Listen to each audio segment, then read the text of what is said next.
So it's not like these are huge stressors that people are going to be like, oh my God, I'm so stressed. But again, it's a cumulative effort of like each and every little thing that happens during the day. So like some of the physical stressors, and then we're perfectionists, or we're thinking that our boss is upset with us and we're telling ourselves this big story about it. And then we get an email that's urgent, and then we're in traffic, and then we have to take kids everywhere. And then, it just is a cumulative effort all day. Does this sound like your day? For most of us, this is typically how things go. And this kind of stressor that we have day in and day out is our topic today. So today is episode 38, Stress and Hormones, and my guest is Ali Damron. She is an acupuncturist and a hormone health specialist. We are going to be talking all about hormones and how stress really affects those hormones. We'll talk about the base layer of hormones like your cortisol and insulin and adrenaline, and how those affect the hormones up the chain, such as your female hormones, as well as melatonin and neurotransmitters. Remember that hormones are the instructions for your body. They really direct and regulate everything that is happening. This episode falls firmly in my Live Well pillar. Not every episode may seem to directly relate to losing weight, but as you've probably experienced yourself, when there is too much stress on the body and you're in a constant state of fight or flight, not only do you not have time to think about your health, but it's unlikely your body can release weight in a typical, predictable way. So focusing on stress and hormones is a roundabout way to lose weight, but ultimately leads to an overall healthy way of living. All right, let's go. Welcome to Eat Well, Think Well, Live Well, the podcast for women who want to lose weight, but are tired of counting and calculating all the food. I'm your host, Lisa Salisbury. I'm a certified health and weight loss coach and life coach, and most importantly, a recovered chronic dieter. I'll teach you to figure out why you are eating when you aren't hungry instead of worrying so much about what you are eating. All right, welcome back to the Eat Well, Think Well, Live Well podcast. My guest today is Ali Damron, and I am super excited. She's a hormone health expert. I think hormones are just something I don't know enough about, so I am always excited when I have a guest that knows so much more than I do about this. So I'm going to let her introduce herself and tell us how she came to this work, and then we'll get into some of our discussion. Absolutely. Thanks so much for having me. So like you said, my name's Ali Damron. I am a hormone expert. I actually am an acupuncturist. I live in the Denver, Colorado area. I have always had an online business. And then during COVID, we got shut down with acupuncture. And so I just was able, blessed to fill up my schedule. And so now I'm just solely virtual. I'm doing group coaching programs, digital courses, and my one-on-one consultation. So in those, I focus a lot on just really the whole gamut of women's health. So women come to me for energy issues, or just feeling tired, or having an afternoon energy crash. They can't sleep anymore. Their mood, they're having like mood swings or more anxiety, overwhelm, feeling really stressed. Maybe they're noticing digestive stuff like bloating a lot, or constipation, those types of things. Maybe their periods have changed and they are struggling with a lot of PMS symptoms, a lot of irregular periods, a lot of, short cycles, like any of those types of things. I really work with. And I kind of came into this. So I studied acupuncture, which is a whole system of medicine. And we do a lot of different things. So we do, generalized medicine, we do pain, we do ENT stuff, we do digestion, we do all the things. And I was actually pregnant in acupuncture school. And so it was kind of like my first introduction, I would say, into kind of like fertility and pregnancy, postpartum, and all of that. And so really, I just saw like a huge need for women. I think that women just aren't supported in the way that I would hope. A lot of us are, I think, unheard, kind of unvalidated. We might be feeling like certain ways, and people are just like, well, you're a mom, or you're a woman, or this is just like what happens. And I just feel like we kind of get brushed off in different ways and just don't feel great. And I'm sure you know too, that when you're running a family, you're trying to run a business or a career and a house and a marriage and like all the things, it really stinks to not feel good. while you're Yeah. doing it. Like it's a really busy, very labor intensive life that I think a lot of women lead. And I think the quality of life could be so much better for everybody's around if women felt energetic, didn't have to dread 1 to 2 weeks of the month every single month, could sleep at night, their moods felt reasonably stable. Like I think that Mhm. those things really do impact women in a huge way. And I'm really just kind of like on a mission to tell you that we can fix this. There is a root cause of things. You don't have to just get over it or just kind of suck it up. Yeah. Just because things are common doesn't make it normal. Right. And I think Totally. that is just so important.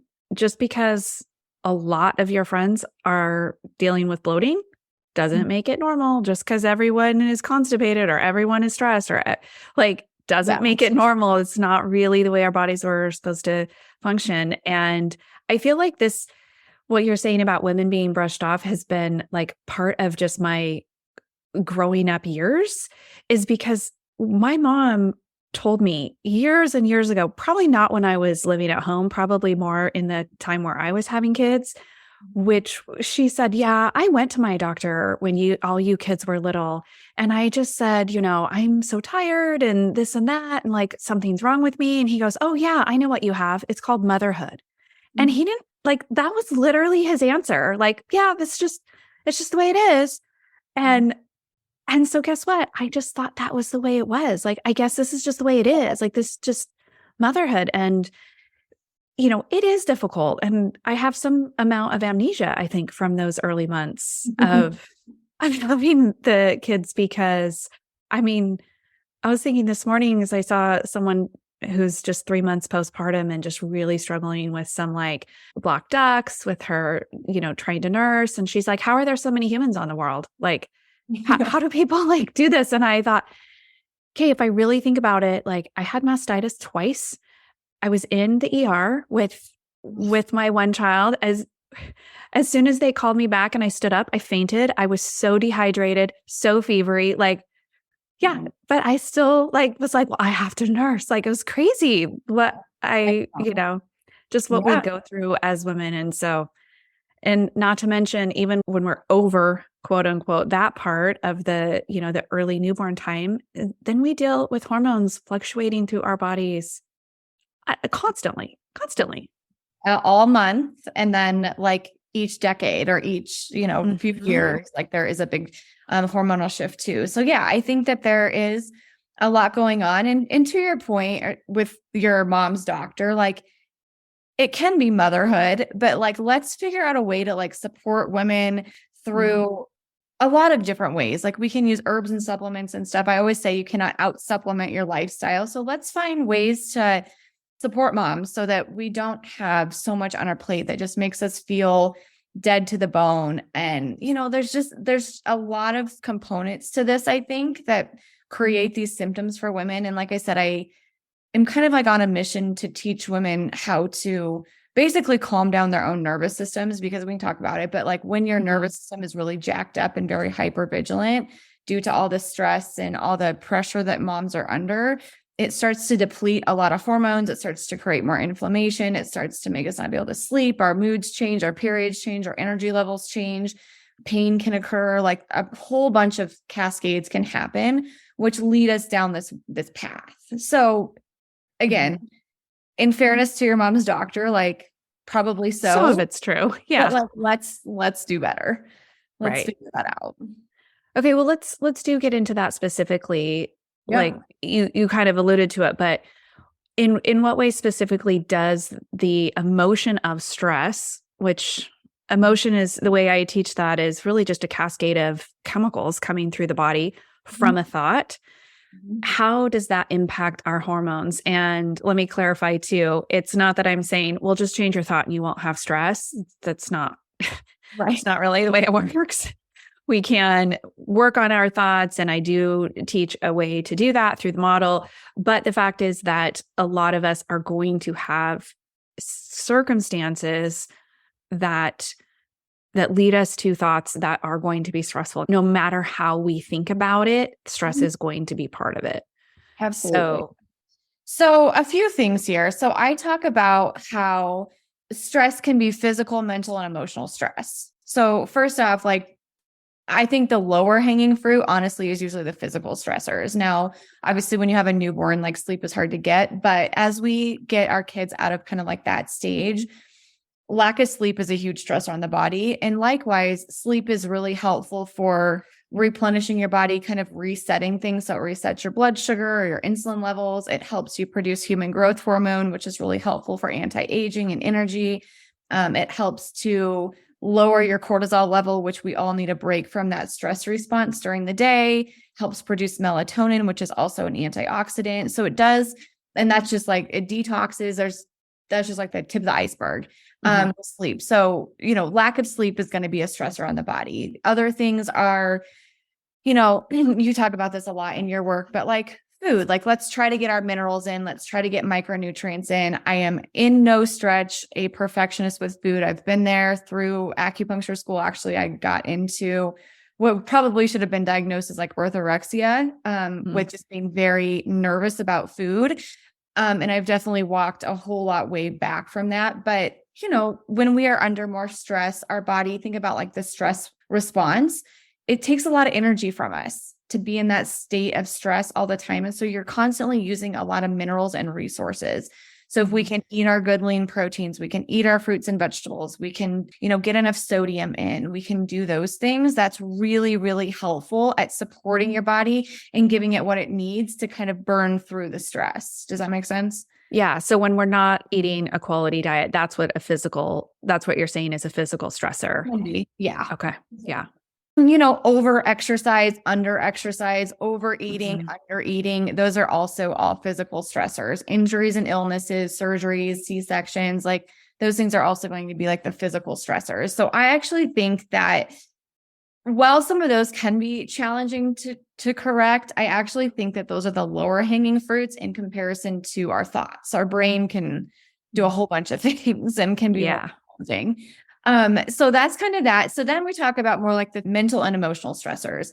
So I always tell my patients that it's like our perception of these things. So you hear people like my husband and I'll be in the same situation. He is not really a stressful type of person. And like our kids are doing whatever. And he's like, oh, that's fine. And I'm like, stressed about it because my perception of it is very different than his. I totally like my husband and I have two very different opinions about the state of my teenager's bedroom. I'm like, her floor, it's called a floordrobe. It's fine. And he's like, no. And it's the same situation. And he's totally stressed about it. And I'm like, meh. Exactly. So that's a perfect example of like our perception is going to create our reality. And also our reality is what's going to create your brain to say, hey, we don't think she can cope with this very well. We need some extra help here. And that's where like the cortisol and adrenaline kind of come into play. So I always tell my patients like other things that really can create a more hypervigilant type of brain and nervous system are things like perfectionism, people pleasing, putting a lot of pressure on yourself, toxic relationships or lack of boundaries. Those things are really kind of like trauma responses of things that we probably learned as children that are probably like, that's the lens which we're viewing life through. So like for perfectionists, if everything has to be perfect, and like, I'll give you an example myself. I call myself a recovering perfectionist. I probably give you examples all day, but when I was pregnant and nursing my oldest, who's 10, I was like, I just got out of acupuncture school and I was like, okay, I have to make all these perfect decisions. Like there's all the decisions around labor and delivery and breastfeeding and food and all the things. Right. And so I was like, okay, I have to breastfeed. I have to do delayed cord clamping. I have to do this, and like all these perfect things. And my brain's perception was like, if this doesn't happen or if this isn't occurring, then like something's really dangerous. Like it's wrong, it's bad. And so that would send me into like this state of anxiety. And so it wasn't until I started to recognize that pattern and kind of say like, okay, even though I would like this to go this way, if it's not this way, it's okay. Things don't have to be perfect to be okay. And that really, in a nutshell, helped to kind of make my nervous system calm down, that even though things weren't exactly how I wanted, it didn't have to be perfect for my nervous system to not fire all of this adrenaline through my system. Yeah. I can totally see that too with like the orthorexia, because I would say what you said, like probably should have been diagnosed as orthorexia. That's exactly where I feel like I was as well. In fact, when I learned about that in my health coaching certification, my study partner was like, "Hey there, do you see anything that you maybe recognize?" Because I was still like kind of, in that state when I was doing that certification. And so I think that it's just a perfectionist tendency with food. And just so then when you aren't getting it right, you're not hitting your macros plus or minus 5 every day, like it was a huge stress factor for me. And when I finally took a step back from that and just was like you said, it's okay for it not to be perfect. It's okay for me to make different choices. Like that was stressful to take those first steps, and then such a relief. I was going to say, like, initially when you decide to kind of stop that, like, it is a problem, it's very uncomfortable. And I was going to say that too, like, that was a really great example of that, because you become like fearful of food. So like for me, like sugar became the devil, seed oils, gluten, dairy, processed food, like any of that stuff. And my family didn't eat that way. Like I didn't grow up eating that way. My husband didn't eat that way. We went to restaurants. And so that sort of situation was very cool, like around me a lot. And so every time I looked at that, I'd be like, oh my God, like, what am I going to do? Am I going to put this in my body? Am I going to be like that weird person that doesn't eat that? Am I going to be like really hard to get along with here? Which I'm also a people pleaser. So there's a whole bunch of things going on in my brain that made my brain kind of like produce a lot of stress chemicals from that. And so we teach our brain that, like, those patterns, and teach it like, okay, this is scary. You need to produce adrenaline and cortisol from this now. So over time, when you do that, think about, like, I always give the example of like thinking you're in a burning building. So that's like obviously a big example of this, but you're in this burning building and you need to get out of it, and think about how much energy that takes, right? Like you're producing you're leaching glucose out of your liver and muscles. There's certain like blood flow patterns that happen. So like blood and oxygen leave your brain and you can't really logically think anymore. Emotional regulation, memory, word recall, all of that stuff turns off so that your brain can be in this like hyper vigilant kind of like lizard type of mind. So if you think about a lizard, like look at a lizard, they either run or freeze. They don't think about, oh, this human may not hurt me. It might be okay. They just go or stay. And that's sort of like what's running the show for us in our brain when we're in that state and extremely dysregulated. And so when we think about being in this burning building, that's all we can think about is getting out of that building, and we're screaming, we're moody, we're not patient, we're not calm, we are not digesting food well, we're not doing anything else but trying to save our own life. And so that's obviously a big example. Hopefully none of us are in that situation regularly, but if you're late, you're in the car, you're, responding to the urgency culture in an email, your boss is screaming at you, your kids are screaming at you. Those are all situations that could cause that same response. And so a lot of women come and they're like, I'm really irritable and snappy and moody, and my like startle reflex, like I get really like startled really easily, and I'm just always on edge, and I'm exhausted. And if my kids drop Play-Doh on the floor, I'm screaming at them, and I can't make it through my workouts anymore, and I'm craving sugar. And I'm like, think about the fear or the stress response that you're asking your body to live in all day. Like that's going to take a lot of energy. And so a lot of those resources from your body have to go to that place. And like I said, with the mood stuff, I think a lot of women struggle with mood stuff. And I think, if you're in that fight or flight response, like you're not going to be patient and loving and calm. You're going to be like, let's go, let's get out of here. And that's kind of what's like running the show for a lot of women. So we have all this stress, and then what is happening with the hormones? And when you say like with our hormones, are we talking mostly about like the cortisol type hormones? Are we also talking about what most people consider female hormones, estrogen, progesterone, testosterone, those kinds of things? So both. So when you think about hormones, I want you to think about it as a pyramid. So the very bottom of the pyramid is going to be insulin, which is your blood sugar, cortisol, which is that stress hormone, and adrenaline, which is your fight or flight response. So when those three things are in check, everything up the chain, like your estrogen, progesterone, testosterone, DHEA, melatonin, neurotransmitters, inflammatory molecules, all of that has a much better shot at being in place. If the bottom three are out of whack, there's really no chance that the upper three or the upper levels can be in a good place, because when we need a bunch of cortisol, for example, like it can start to steal from progesterone and DHEA and testosterone. So when I see labs of women who don't have a lot of hormones, I'm like, your body is very stressed. We got to get that stress response dialed down. We got to get your brain to realize that your world is safe so that it's able to then produce all of those hormones that are going to make you feel good too. Mm-hmm. So we're kind of talking about both, and it's like this Okay. cascade that leads to each one. Does that make sense? Yeah. So that's how, when we are in that stress state, it's affecting actually the female hormones, because our cortisol and those things are not in balance as the base. Exactly. Yep. So you can start to notice like your periods get different. So sometimes if you've been under a stressor for like a month or longer, your PMS is way worse. Like your breasts are more tender, you're more anxious, or you're, not sleeping great before your period, you're more crampy. Those things can be worse. You may notice, like your period coming every 2 weeks. You're like, oh my gosh, I just had one. Like, why am I getting this weird period? And it's probably due I thought that was just perimenopause coming on for me. Well, I was like, what is this? 2 weeks. That also can happen too. So yes, the caveat here is during perimenopause. Perimenopause is really defined as like the 2 to 12 years before you go through menopause. So it can be 2 to 12. However, you don't have to put up with that. If that's happening where you're getting a cycle like every really shorter than like 21 days, 21 days should be the bare minimum that your cycle will go. And you should find a nice baseline for yourself. So if you've been somebody that's like a 30-day cycle, maybe like 28 days, but it shouldn't go back down to 21 and then up to 35 and then 60 and then 12. Like that's an estrogen issue.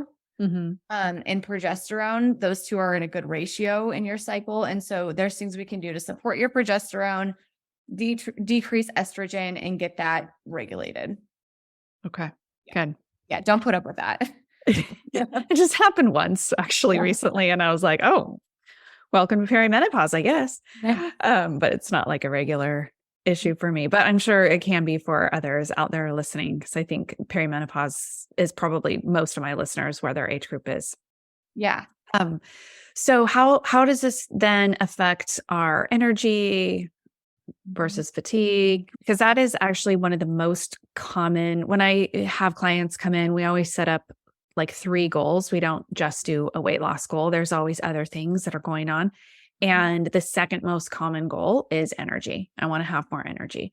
And for the most part, when we're getting better quality nutrition in, they feel better. So that's just kind of surface layer.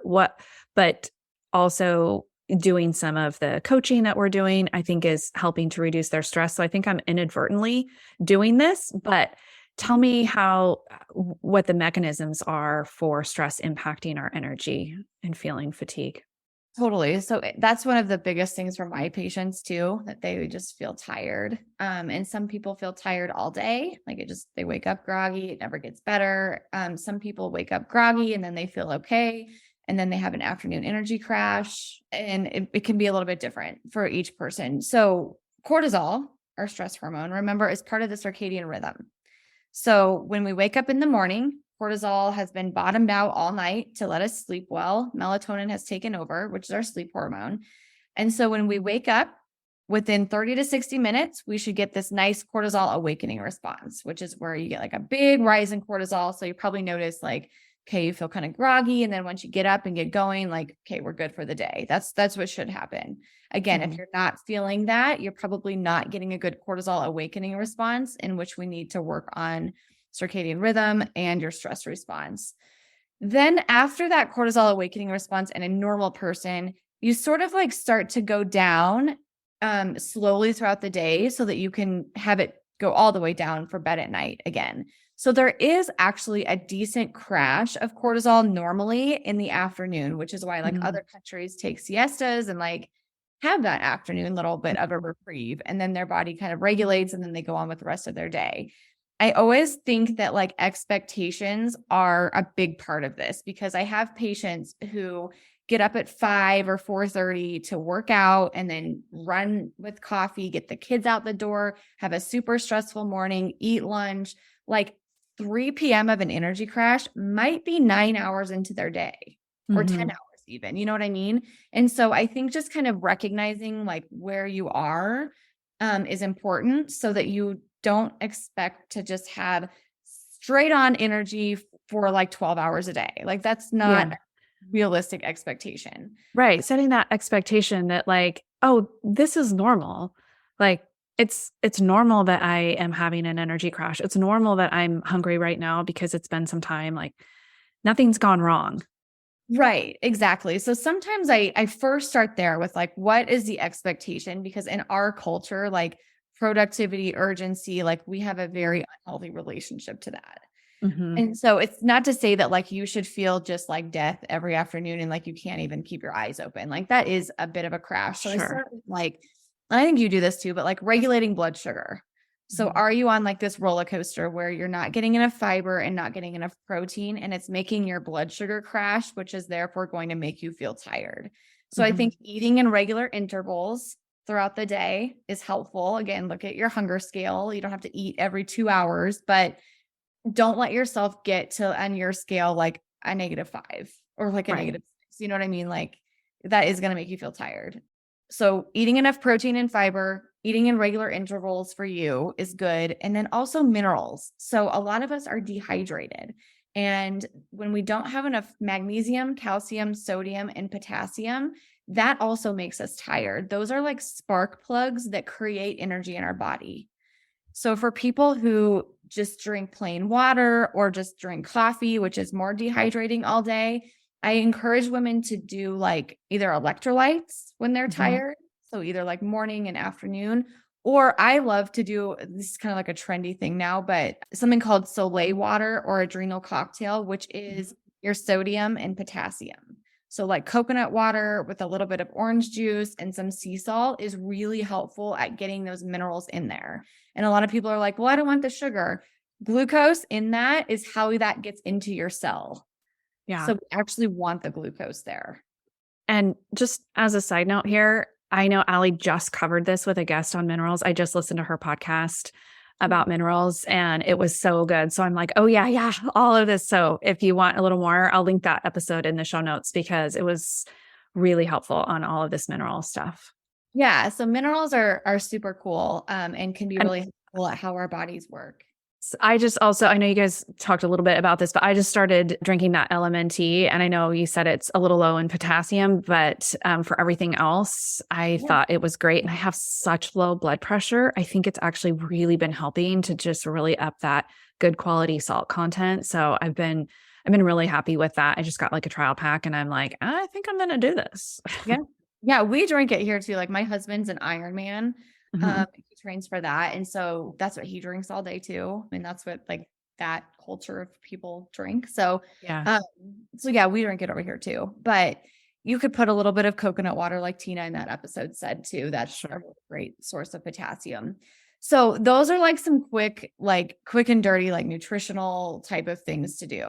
Other things for energy are, again, if you think about, we've all felt emotionally exhausted before, where you like have had this huge stressor and you're just like, ugh. And that's how our body's like kind of designed to be. So when we're in that burning building, it needs time to come back down, sort of like regather the nutrients, like all those minerals, calm everything else down, and kind of be for a minute before the next thing happens. A lot of us go from like, it's really interesting to me. A lot of people are very triggered by like email and notifications. Hmm. Like even Like just they yeah, have to grab they them. have to Yeah. respond really quickly and like they get one, they're like, "Oh god, I got to do this." And again, these are like micro little like tiny things like stressors in the day. So it's not like these are huge stressors that people are going to be like, "Oh my god, I'm so stressed." But again, it's a cumulative effort of like each and every little thing that Hmm. happens during the day. So like some of the physical stressors, and then we're perfectionists or we're thinking that our boss is upset with us and we're telling ourselves this big story about it. And then we get an email that's urgent, and then we're in traffic, and then we have to take kids everywhere. And then, it just is a cumulative effort all day, I think, of a lot of stress. And I don't think that we're letting ourselves ever come down enough from that to like recover. And so over time, first you start to feel tired, but wired, like your adrenaline's still going and you know that you're tired, but you're just like going. And then after that stage, you do just get burnt out and you're just tired. I think too, not just like cumulative throughout the day, but cumulative too, like in the weeks and months and like years of our life. I am thinking how you were talking about physical versus emotional stress. And the other day, my teenager was like, well, like it's easier to have teenagers, right? Than when you had toddlers, like, cause we pretty much take care of ourselves. And my husband and I just looked at each other and we're like, yeah, toddlers are physically stressful, physically demanding. Like young kids, you're taking care of their bodies as well. So it's very physical. You're feeding them, you're bathing them, blah, blah, blah. Teenagers, like, man, they're emotionally demanding, like all the time. And so I think of this like cycle too, as parenting, like you go through that physical, and now I'm getting fairly good sleep. So like, I feel like I'm physically recovering, but like the emotional demands of teenagers, and I have adult children as well. And just like thinking about them, even though they don't live with me, they are still like a stress. And and I don't mean that in a bad way. Like, I just want to think about them. And I mean, I feel like it would be weird if I didn't worry sometimes. Yeah, no, 100%. I always say that too. Like, there's a lot of research about this, but moms have like DNA even from our children from when we carried them. And we also have hormone called oxytocin that like is there to bond with your children. And it's really, really strong. And for some women, it can create anxiety because their bond is so strong and they're so attached to that being. But I do think, I think that's a normal thing. I think sometimes women can cross to be abnormal to where we need to work through that. So they're not feeling so anxious about their kids. But yeah, I actually was recently talking to my mom. So my kids are 7 and 10, and we're supposed to be in like this lull of parenting where like things are fairly easy from toddlerhood to teenage years. And I'm like, if this is easy, like got something coming my way for sure. Cause my 10-year-old is so emotional and there is drama every day. And it's like your drama, as a mom, it like becomes you too. And you're like, ugh, yeah, it's a whole thing. Yeah. So, totally. So, okay, this is like a lot. Everyone's feeling like, yeah. So what do we do?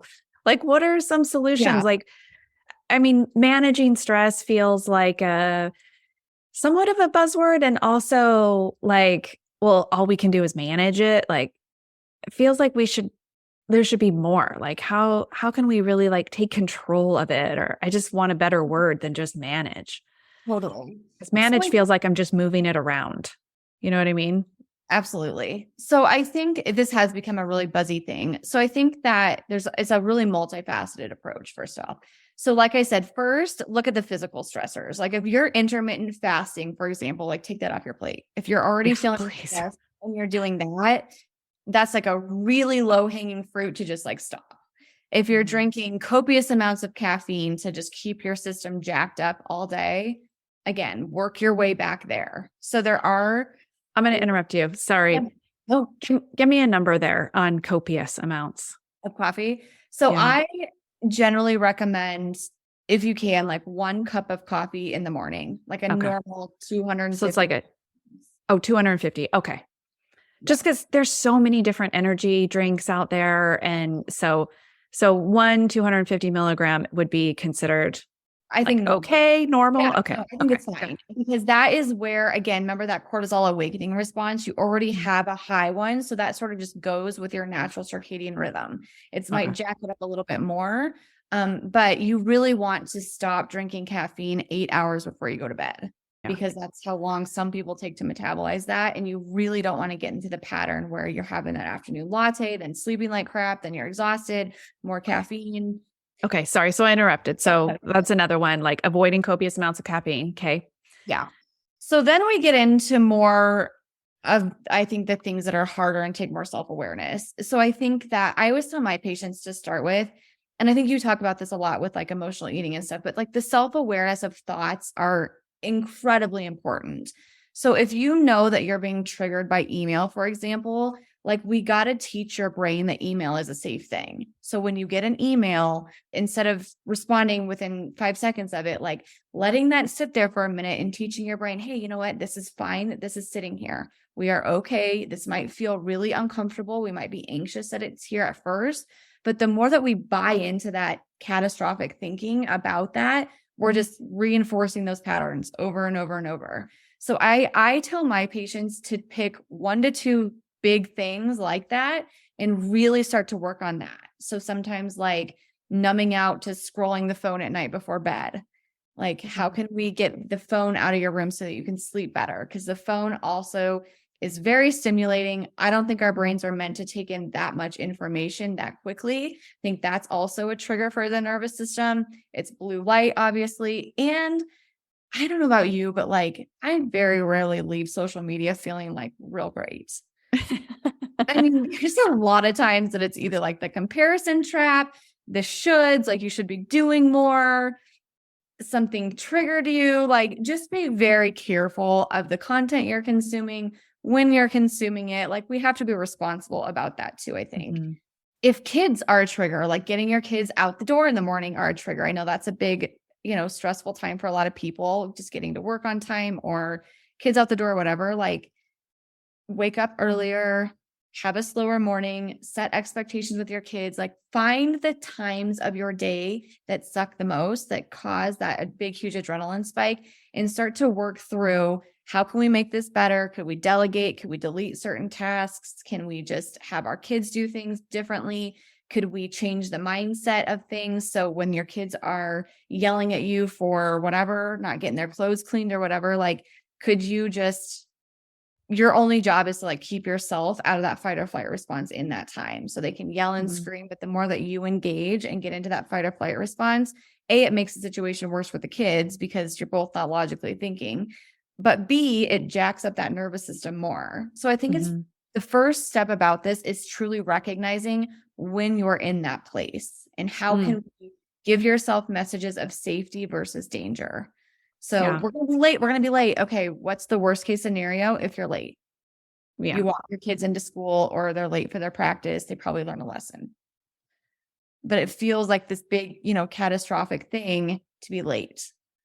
Does that make sense? Yeah. And I like how you're just like, just pick one thing right now. Just pick the one thing that it seems to be the pinnacle of the day that's really causing the most. And I like the idea too of deleting. When you said like, what can we delete? That's what I've done with my notifications on my phone. That used to be like a huge issue, that the amount of notifications that come automatically, I have just turned off, I would say probably 95%. I get very few notifications except for things I intentionally, my calendar notifies me like, hey, you should be here. Thank you. I need that. But I don't need to know that Old Navy emailed me. I just don't need to know that. Right. Like, yeah, it's like this, it's like perpetuating this like urgency, like what's, it's like buzzing or this beeping in your face all day long.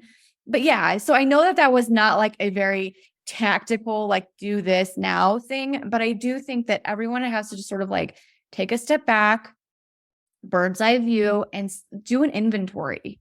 Like, where is this coming from? That's what I always ask all my patients. Like, if we do a cortisol test and their cortisol looks either high or low, I'm like, hey, this is stress. Where is this stress coming from?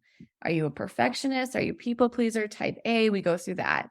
Are the mornings, work, evenings, bedtime, like where is this stress coming from? And how can we find solutions to that? And not trying to overhaul your whole life in one day. Like, this is what I talk about too with my clients' nutrition. We're not trying to overhaul your nutrition all in the first week. We just pick one thing to start with, one little thing. So maybe it is bath time. We're just going to come up with a new bath time routine if that's the thing that just sends you over the edge every day. And I always say this to people, and I think that it can be a hard message to hear at first, but this is like your life's work. Like there Mm. are always going to be, like you said, like new stages in parenting, new things that happen, aging parents, differences in careers and businesses or financial statuses or any of those things. And so it's learning how to recognize those and like, how can we change the perspective? It's not repressing emotions, it's changing the perspective of this. Like, okay, this sucks. This is stressful. This is hard. I'm really angry about this. I'm grieving this, but we are going to be okay. You are safe, even though this is uncomfortable. Like, kind of just giving yourself those messages of Yes. empowerment and safety versus, Yes. oh my God, I'm so anxious and this is so terrible. And what are we going to do? And like just buying into the catastrophes that we tell ourselves. Yeah. Yeah. You are safe and it's uncomfortable. Like it's okay for things to be uncomfortable. Mhm. Life is 50-50. We do have about half positive, about half negative emotions. Our brain emphasizes or prioritizes the negative because those are the ones that are going to kill us, Yeah, or so it thinks. absolutely. Yeah. But we really are having about 50-50. So it's just learning to feel those negative emotions and realizing nothing is actually gone wrong. It's totally normal to be sad right now. I always think like I said earlier, like it would be weird if I didn't worry sometimes about my kids. Like it would be weird if we weren't sad sometimes. It would be weird if we weren't feeling some of these negative emotions. Like if someone says something really unkind to us, it would be weird if we didn't feel hurt. Like Yeah. negative emotions are totally normal. Mhm. And I feel like stress is sort of the layered on emotion. When we have something sad or disappointing happen, and then we add stress because we think that shouldn't have happened, that's what causes, I think, a lot of stress is thinking what did happen that is negative, shouldn't, or you were supposed to somehow prevent it. Mhm. That causes tons of stress. So Mhm. when we accept the first emotion and process that through, or for example, like my clients, they have a negative experience and then they eat because of it, then they're stressed because they're like, well, I'm never going to get this. I'm never going to lose weight. That causes stress. Yeah. So when we just learn to feel that first emotion, learn to be disappointed, like, yes, I'm disappointed right now. Hey, this is uncomfortable. Hey, I'm embarrassed. I'm nervous. Those things are all normal part of human experience. Mhm. Yeah, no, I couldn't agree more. I always tell my patients that I think that stress is like an umbrella. And I'm like, okay, you're telling me that you're feeling stress. Like, what's under that? Is Mm, it anger, resentment, frustration, fear, worry, sadness, grief, whatever? Let's identify that. And I think that one of the biggest stressors too is when you experience sadness, for example, and you're like, oh my gosh, I'm feeling sad. And then we gaslight ourselves out of it. We're like, oh, just get over it. Not a big deal. We should be further along in this grieving process. We shouldn't feel sad. This feels really uncomfortable. Just go eat instead or drink or whatever. You're telling your brain that that normal human experience is wrong. And so mhm, women, we are gaslighted regularly about a myriad of things, but we also are pretty good at gaslighting ourselves too, mhm. at kind of, unvalidating our own experience. And I actually read there's a psychologist who I love. Her name's Nicole Sachs, and she posted something today that was like one of the primary causes of anxiety is being unvalidated as a child, like your emotions as a child. And I thought that was like really powerful Mhm. because it's true. Like if we aren't able to express that, I always say identify and validate. Like just identify it and validate it for yourself. This is okay. This is fine. Doesn't mean that you're a bad person. It doesn't mean anything about you. There can be nuances and things can coexist. Like there's a whole bunch of conversations there. But we want to teach our brain that it's okay to feel these things. They're safe. Yeah. Yeah, love it. Okay. Tell us where people can connect with you, learn more about what you do. Yeah, absolutely. So I am on Instagram as well. I also have a Facebook page or group actually called Holistic Health with Ali Damron. I have a podcast called The Ali Damron Show and a YouTube channel just at Ali Damron too over there. Yeah, and a website, Ali Damron. All my stuff's Ali Damron. So wherever you Perfect. want That to makes it go, easy. search that and I'll probably be there. Okay, perfect. Thank you so much for your time and for sharing your wealth of knowledge and expertise. I really appreciate it. Yeah, my pleasure. I'll talk to you soon. Hey, before you go, I just want to remind you that registration for my Eat Well, Think Well, Live Well group coaching program is currently open. If you aren't on my email list and getting the emails about that, be sure to grab my go-to meals e-guide. That link is in the show notes, and that will put you on my email list and make it so you can get all of the information about that new group program. If nothing else, you're always welcome to just DM me on Instagram or go ahead and set up a free strategy session, which is just like a 30-minute call with me to see if coaching will work for you. I always like to remind people that if you're not sure if the group program is right for you, or maybe you're thinking you want to stick with the one-on-one program, the best way to know if coaching is going to work for you is to get a little coaching. So you can just schedule a free session with me. We'll do a little coaching in that. You can ask me your burning question about weight loss or health, and we'll see if it's a perfect fit. Okay, talk to you soon.